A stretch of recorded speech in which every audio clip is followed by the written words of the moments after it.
Dijawab sama KPK apa, Pak? Rahasia negara. Goblok saya bilang kamu itu. Sekarang Fredrik Yunadi.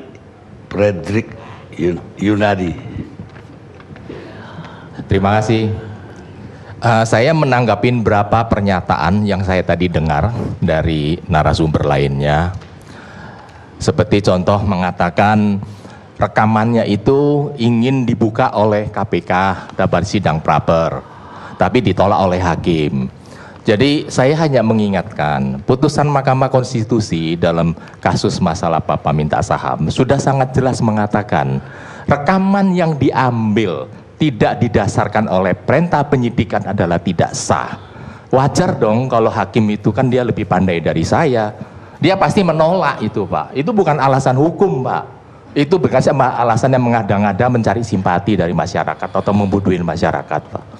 Kedua, Pak, dalam hal ini tadi saya dengar Saudara Febri menyatakan bahwa KPK ini dalam hal ini mengesampingkan dengan pasal 44 ayat 1. Pasal 44 ayat 1 itu bunyinya apa? Pasal 38 itu sudah sangat jelas, Pak. Sudah menyatakan bahwa di sini, Pak, segala kewenangan yang berkaitan dengan penyidikan penuntutan diatur dalam Undang-Undang Nomor 8 Tahun 81 tentang hukum acara pidana berlaku juga terhadap penyidik, penyelidik, penuntut umum di KPK. Tolong diingat, Anda ini hukum acaranya hanya satu, KUHP. Tidak ada KPK punya hukum acara sendiri. Jadi jangan mengatakan bahwa lex spesialis kemudian mengesampingkan KUHP, itu keliru besar. Janganlah ini adik-adik kita ini dibodohin semua. Itu udah sangat tidak benar.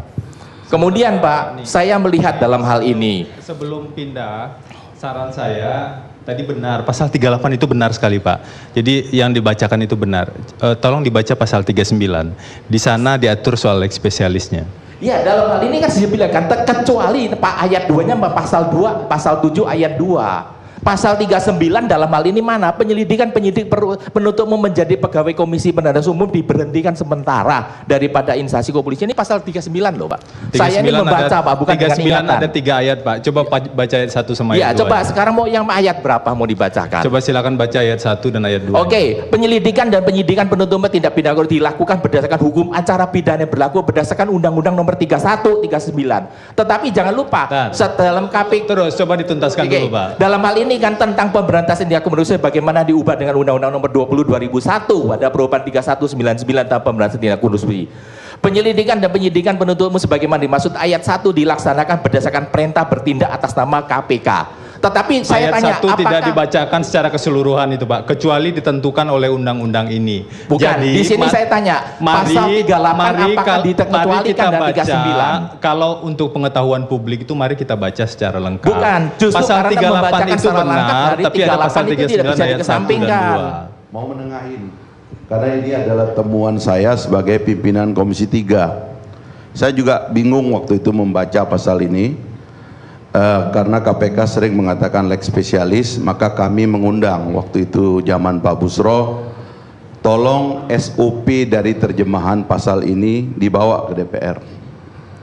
Nggak mau, ya kan, dipersulit, kami agak keras, barulah kemudian yang kami minta itu adalah SOP lead diktut, ya, penyelidikan, penyidikan, penuntutan, dan penyadapan. Yang keempat nggak dibawa sampai sekarang. Nggak ada barangnya. Lead diktut dibawa, lalu kami minta kepada staf Komisi 3 untuk mempelajari apakah SOP KPK itu ada perbedaannya dengan KUHP. Dipelajari secara mendalam oleh staf ahli dari komisi, lalu membuat laporan. Ternyata SOP ini 100% sama dengan KUHP. Jadi improvisasi KPK itu tidak ada dalam SOP. Itu sudah proven dan hasil rapat di komisi. Nah, inilah yang berbahaya dari KPK ini. Begitu dia ngomong lex spesialis, dia keluar dari hukum, melakukan improvisasi yang tidak ada dasar hukumnya. Baik, jadi terusin. Terima kasih. Terima kasih Pak Pari. Dalam hal ini Pak, seperti contoh Pak, tadi Pak, daripada ada yang mengatakan berdasarkan perma bahwa alasannya KPK itu bisa melakukan mengeluarkan sprindik baru. Kalau sesuatu putusan Pak sudah berkekuatan hukum tetap, tidak bisa dilakukan upaya hukum kalau melakukan suatu sprindik baru, Pak. KUHP itu memberikan perlindungan pada rakyat, di mana rakyat dalam hal ini bisa melakukan namanya permohonan pemeriksaan daripada pra peradilan di pasal 77 sampai pasal 83 KUHP. Kalau sekarang setiap kali upaya rakyat untuk minta permohonan keadilan dikabulkan pengadilan, kemudian penyidik melakukan sprindik baru, Pak, lebih baik apa, Pak? KUHP-nya dirubah, pasal 77, 83 dihilangkan. Dan jangan lupa, Pak, saya tidak akan segan-segan, Pak, kalau KPK seperti waktu saya tangani Pak BG juga sama, kalau berani melakukan sprindik baru, saya pidanakan, Pak, dengan pasal 216 Yunto, pasal 220 Yunto, pasal dengan pada 2421 saya yukan pasal 23 Undang-Undang 31 tahun 1999, ancaman hukumnya 6 tahun, Pak. Saya tidak akan segan-segan, Pak, saya lakukan, karena itu ada delik umum, saya tidak perlu minta surat kuasa dari Pak ASN. Tolong disalam dalam hal ini supaya disadarin. Kedua, Pak, dalam hal ini, Pak, saya menanyakan tadi Pak Frebi menyatakan, oh, sudah dikeluarkan pencekalan karena saksi. Surat cekal permohonan KPK saya ada, Pak. Anda di sana menulis bersama-sama, Pak. Bersama-sama itu bukan saksi loh, Pak. Yuk jangan bodohin publik di sini, Pak. Saya punya buktinya di sini, Pak. Surat cekalnya. Permohonannya Anda saya punya. Kan? Dalam hal ini menyatakan bersama-sama, Pak. Sekarang saya tanya, Pak, berarti dalam hal ini KPK sudah menetapkan Pak SN sebagai tersangka dong? Pak Frederick, pertama saya koreksi ya, bukan cekal. Kalau cekal itu cegah tangkal. Jadi di hukum itu kan harus jelas perbedaannya. Yang kita kirim adalah surat pencegahan ke luar negeri. Jadi kekeliruan ini perlu dikoreksi. Yang kedua, status hukum seseorang menjadi tersangka itu harus dengan dasar penyidikan. Nah, permintaan pencegahan ke luar negeri ke imigrasi tersebut dalam proses penyidikan untuk tersangka ASS. Bahwa dalam konstruksi besar kasus KTP elektronik itu ada sejumlah orang yang diduga bersama-sama, itu sebenarnya sudah kita uraikan sejak mulai proses persidangan Irman dan Sugiarto, kemudian Andi Agustinus yang sudah disidang dan pihak-pihak lain termasuk tersangka terakhir kemarin yang sudah kita tetapkan sejauh ini. Jadi posisi tersangkanya adalah ASS inisialnya dan kita mintakan pencegahan terhadap Setia Novanto ke luar negeri karena ada kebutuhan dalam proses penyidikan. Dalam hal sirut sini mengatakan bersama-sama, Pak. Apakah perlu saya baca, Pak? Ini kan rahasia Anda, Pak. Apa perlu saya baca? Jangan begitulah, kita jangan membodohin pada rakyat. Ya, Pak, ya. Justru dalam hal ini kalau bersama-sama itu artinya apa, Pak? Kalau bersama-sama itu kan berarti sama-sama jadi tersangka. Justru makanya saya kalau pertanyakan, itu, Pak, apakah sebelumnya, KPK Pak, mohon maaf, Pak. Saya tunggu-tunggu, Pak. Justru Anda kalau sprindik, itu besok juga bersifat saya laporkan. rahasia, kenapa bisa ada di tangan Anda? Oh ya jelas dong, saya Itu punya menjadi caranya persoalan mendapatkan juga, dari gitu. mana kan. Saya sebagai advokat, saya bisa mendapatkan keterangan surat dari manapun. Anda harus sadar dalam hal itu. Jadi jangan seperti contoh kan, you punya orang dari Biro Hukum tanya pada praper, menanyakan sama hakim. Saya menanyakan dari mana sekarang pemohon bisa mendapatkan surat ini, Pak. Yang berhak menanya itu hakim dalam sidang, bukan Anda, bukan KPK yang menanyakan.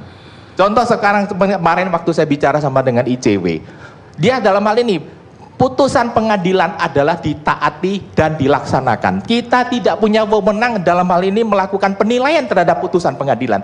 Senang tidak senang, presiden pun, ketua DPR pun wajib tunduk.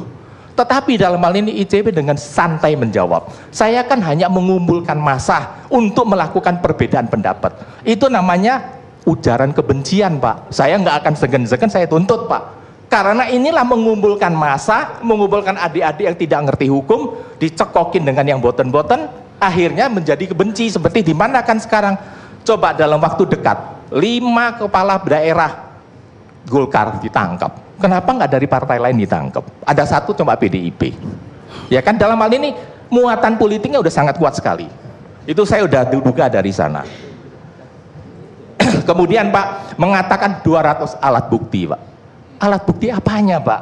Apakah Anda lihat alat buktinya? Nggak ada, Pak. Saya juga nggak lihat. Tapi saya dengar daripada pengacara yang mengajukan di sana. Itu adalah keterangan saksi di kasus-kasus yang lain. Itu selalu keterangan saksi mengatakan apa? Katanya, dia saat tanya misalkan contoh, oh Pak Maman terima uang dari saya 1 miliar. Terus Pak Maman ngaku, oh saya 1 miliarnya 5 juta saya kasihkan pada Pak Nurdin, saya 5 juta kasihkan pada Pak Karni. Berarti Pak Karni, Pak Nurdin jadi tersangka dong, karena keterangan dia katanya Pak. Katanya. Yang jelas Pak, KPK itu tidak ada barang bukti secuil pun Pak. BPK aja sudah menyatakan tidak ada kerugian negara. Terus kemudian KPK mengeles, alasannya BPKP. Tapi harus tahu Pak, yang dalam hal ini punya wewenang menentukan kerugian negara itu BPK Pak. Dalam Undang-Undang Dasar itu dikenal BPK, tidak dikenal BPKP Pak. Kedua Pak, PPATK tidak ada satupun yang bisa membuktikan atau bisa KPK mendapatkan aliran dana kepada Pak SN. Tidak ada alat bukti Pak, yang ada 200, jangan kata 200 Pak, 2000 pun itu nilainya 0. Karena apa? Itu saksi-saksi katanya. Kalau katanya Pak, saya tukang ojek saya kasih 10 juta, katanya Pak Karni bunuh orang, Pak Karni jadi tersangka dong langsung gitu Pak, katanya. Ini kan bukan hukum Pak, ini namanya amburadul Pak. Saya dalam hal ini saya tidak sepakat Pak dengan KPK dalam hal ini melakukan suatu tindakan. Waktu BG juga begitu kan, saya cecer tanya, mana buktinya yang dimiliki? Dijawab sama KPK apa Pak? Rahasia negara. Goblok saya bilang kamu itu. Dalam hal sidang pidana kok ada rahasia negara? Itu adalah rahasia dalam hal ini kalau diperintahkan oleh hakim wajib ditunjukkan. Kalau tidak mampu ditunjukkan berarti tidak punya bukti. Saya kembalikan kepada tanya masalah soal BG. Katanya dengan alasannya, katanya bukan sebagai seorang penyidik. Saya kembalikan kepada sini Pak. Undang-Undang nomor 28 tahun 99 pasal 2 ayat 7. Sudah sangat jelas Pak. Namanya wewenang sebagai pejabat negara itu siapa? Baca di sana Pak. Sudah sangat jelas daripada peraturan Undang-Undang 28 sudah jelaskan Pak BG waktu itu bukan pejabat karena beliau itu bukan penyidik. Polisi itu tidak semuanya penyidik Pak. Polisi dalam ini SDM, polisi dalam logistik. Dia suruh meriksa orang dia nggak ngerti. Penyidik kita harus punya SK Pak. Makanya seperti contoh sekarang terjadi suatu dilematis kan Pak. 28 namanya penyidik KPK. Dari kepolisian, kan sebelumnya dia diangkat oleh KPK Pak, kan dia wajib dalam hal ini diberhentikan dengan hormat oleh kepolisian, baru diangkat. Yang ada terjadi KPK menulis surat kepada Kapolri untuk supaya dikeluarkan surat pemberhentian dengan backdate Pak, tanggalnya dimundur 1,5 tahun, ditolak sama Kapolri. Berarti apa Pak? 28 penyidik ini ketika melakukan tindakan hukum apapun itu batal demi hukum, tidak sah Pak. Bukan saya dalam hal ini menyatakan bahwa KPK tidak benar. Tolonglah hal-hal demikian introspeksi, diperbaiki. Jangan dalam hal ini hanya ngotot, mengatakan kemudian menghasut daripada pemirsa, bawalah wartawan kalau mau nangkap seseorang Pak, 100 wartawan lebih didatengin Pak. Ini kan main sinetron Pak. Ini bukan penegakan hukum Pak. Jadi saya minta Bapak nanggapin soal pra-peradilan ini. Pra-peradilan yang dilakukan jelas itu adalah sangat benar Pak. Karena pertama Pak, di sini kan disebutkan Pak, melakukan penetapan harus melalui proses penyidikan dahulu, tidak boleh menetapkan tersangka sesuai pada saat penyelidikan. Jadi penetapan tersangka harus dilakukan di akhir penyidikan Pak. Itu adalah pendapat daripada hakim. Sesuai dengan Undang-Undang Pokok Kehakiman Pak, hakim itu bisa menerbitkan atau membuat suatu celah-celah undang-undang yang baru. Kedua Pak, penggunaan alat bukti pada perkara lain tidak dapat secara langsung digunakan pada penetapan sprindik pada orang yang baru. Yang jelas dong Pak, yang si A melakukan nyuri ayam, masa saya yang dikenakan saya juga ikut curi ayam, kecuali saya bersama-sama. Kalau digunakan ya nggak benar. Kenapa KPK tidak mau melakukan penyelidikan secara semula Pak? Dari depan dia mulai penyidikan. Kemudian di sini Pak, putusan Mahkamah Konstitusi nomor 21 PUU Pak 2014 telah menetapkan prosedur dalam melakukan penetapan tersangka itu selain ada 2 alat bukti yang sah, harus ada pemeriksaan terhadap calon tersangka. Ini putusan MK loh Pak. Jangan kata seperti saudara Febri mengatakan Pak, oh, apakah dalam hal ini KPK harus menunggu bisa melakukan? Nggak ada Pak. Undang-undang KPK tidak memberikan satu pun celah kepada KPK bisa menentukan tersangka tanpa melalui penyelidikan dan penyidikan Pak. Nggak bisa dalam hal ini orang belum pernah diperiksa tahu-tahu ditetapkan sebagai tersangka. Jadi maksud Bapak terburu-buru? Yang diputuskan oleh Praper itu udah 100% benar. KPK aja terburu-buru gitu. Oh iya Pak, sama sekali tidak punya alat bukti. Itu ada namanya, saya tidak perlu sebutkan Pak, saya ada daripada orang yang sangat tinggi posisinya Pak memberitahukan saya seminggu sebelumnya, kamu lihat minggu depan SN udah jadi tersangka. Ini aja sudah tersebar Pak, sudah tahu Pak. Kalau penegak hukum itu kan katanya rahasia Pak. Bagaimana sekarang kok ternyata saya bisa tahu Pak seminggu sebelumnya. Baik, lanjutin. Oke. Masih ada.